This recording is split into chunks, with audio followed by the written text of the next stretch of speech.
안녕하세요. 결혼 4년차의 30대 여성입니다. 아이는 아직 없어요. 남편이나 저나 일부러 피하는 것도 아니고 병원에서도 아무 이상이 없다는데 어째 생기지가 않네요. 그래도 남편이나 저나 생기면 낳는 거고 안 생기면 안 생기는 대로 우리 둘이 행복하게 살면 된다는 주의라서 크게 스트레스를 받지는 않아요. 물론 친정부모님은 그래도 하나 정도는 낳았으면 하시는 눈치시지만요. 근데 오늘 제가 그 이야기를 하러 온 건 아니고요. 개념 없는 시댁 식구들 흉을 좀 보러 왔네요. 제가 시동생과 동서에게 반감을 갖게 된 이야기를 하려면 일단 제 결혼 생활부터 이야기를 해야 할 것 같습니다. 남편과는 대학교에서 선후배 사이로 알게 되었어요. 하지만 처음부터 가깝게 지냈던 것은 아니고 졸업을 앞두고 취업 스터디를 하면서 본격적으로 가까워졌네요. 지금의 회사에 합격하기 전까지 정말 무수히 많은 탈락의 고배를 마셨는데 그때마다 저한테 할 수 있다고 기죽지 말라고 힘을 준 사람이 지금의 남편이었거든요. 이후로 남편은 남편대로 저는 저대로 취업에 성공했고 어느 정도 회사 생활에 적응을 하고 나서는 진지하게 사귀기 시작했습니다. 어느 다른 연인들처럼 울고 웃으며 추억을 만들어갔지요. 그렇게 5년을 만났을 때 남편이 먼저 결혼 이야기를 꺼내더라고요. 이 정도면 우리 서로 알건 다 알지 않냐면서 이제 한 집에서 살자는 투박한 프로포즈였어요. 그런데 남편에게 프로포즈를 받고 처음 시댁에 인사를 드리러 간 날이었습니다. 여담이지만 결혼 이야기가 나오기 전에는 한 번도 시부모님을 만나뵌 적이 없어요. 남편이 자리를 만들지도 않았고 제가 먼저 뵙고 싶다고 한 적도 없었거든요. 그래서 처음 인사를 드리러 가는 자리가 무척 긴장이 되더라고요. 그런데 제가 인사를 드리러 간 날, 집에는 생각지도 못한 손님이 와 있었습니다. 그건 바로 시동생의 여자친구, 그러니까 지금의 동서였지요. 동서는 시동생과 연애를 시작한 이후로 곧잘 시댁에 드나들고 있었고, 저도 그 사실은 남편에게 들어서 알고는 있었어요.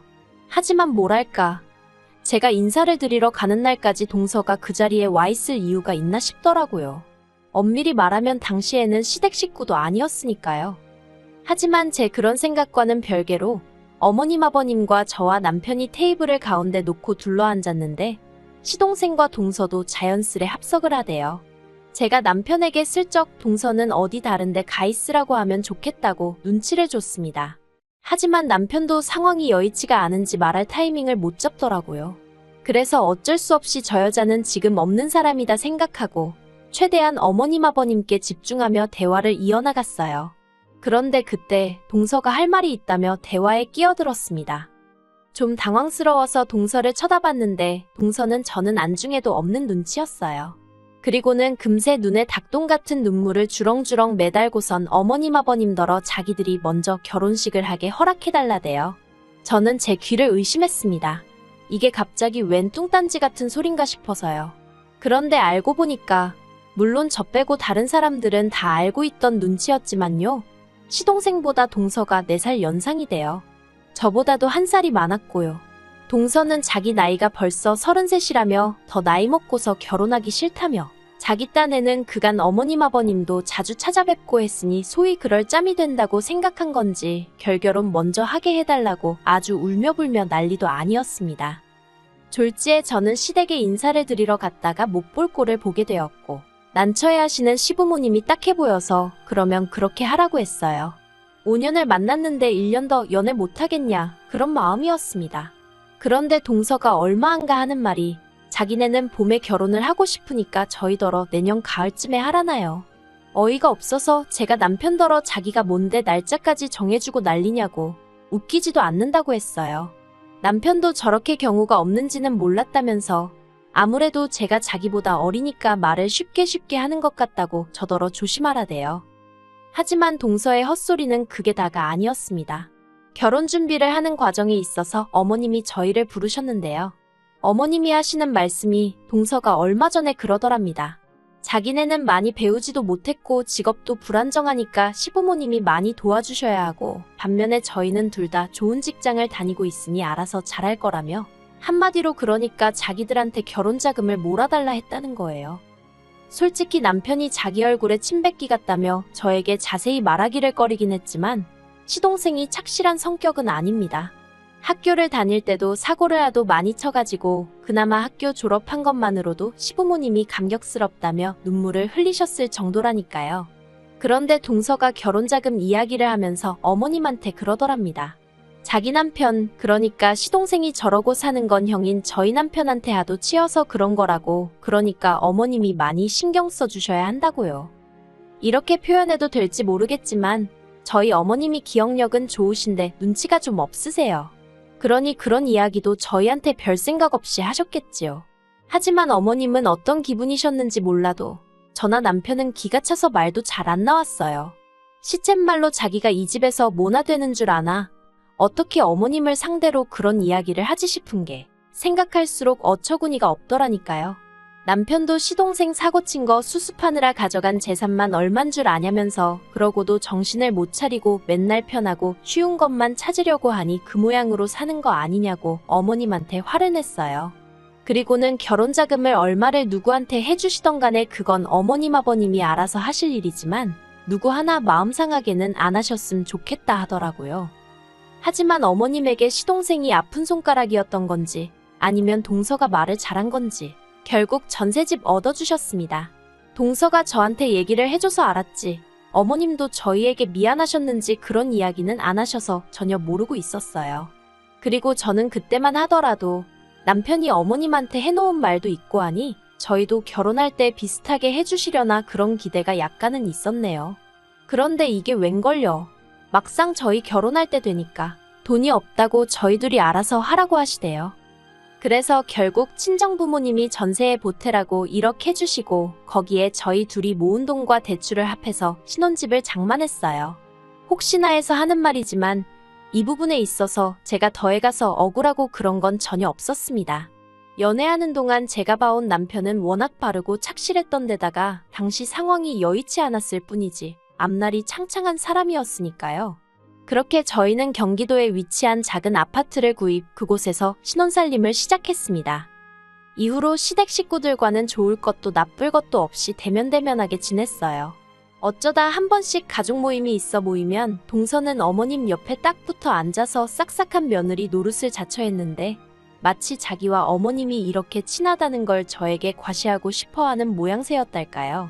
그리고 저희 어머님은 그런 동서를 무척 예뻐하셨어요. 나중에서야 알게 된 게 어머님께 동서는 당신의 못난 자식이랑 살아주는 고마운 며느리였고 저는 당신의 잘난 아들 덕분에 호강하고 사는 배부른 며느리였더라고요. 그러다 지금으로부터 약 2년 전이었어요. 시동생이 가게를 차리고 싶다고 어머님께 이야기를 했다더라고요. 그런데 가게를 뭐 공짜로 차리나요? 돈이 있어야 차리지. 그러니까 한마디로 어머님 떨어 돈을 해달라는 얘기였던 거예요. 그리고 동서는 그 옆에서 지난번과 같은 레파토리로 저희 부부는 많이 배웠지만 자기네 부부는 가방끈이 짧아서 장사 말고는 달리 뭐 해먹고 살아야 할지도 모르겠다며 눈물 콧물을 쥐어짜댔습니다. 저희도 있는 데서 말이에요. 하지만 저도 그렇고 남편도 그렇고 그런 동서를 상대할 가치도 못 느꼈어요. 마음 한구석에는 어차피 시부모님이 가진 돈도 없으신데 어차피 못 도와주실 거라고 그러니 동서랑 신랑이 할 필요도 없다 그런 생각도 있었고요.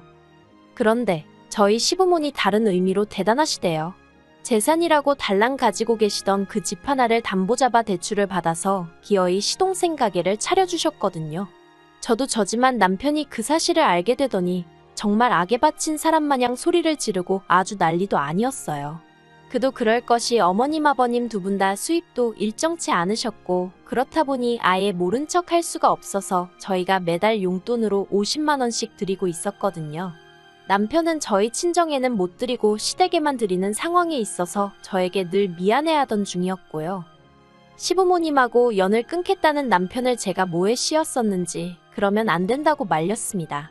그래도 자식돌이는 하고 살아야 하지 않겠냐고 남편을 설득했지요. 지금 생각하면 제가 제 발등 찍은 게 맞아요.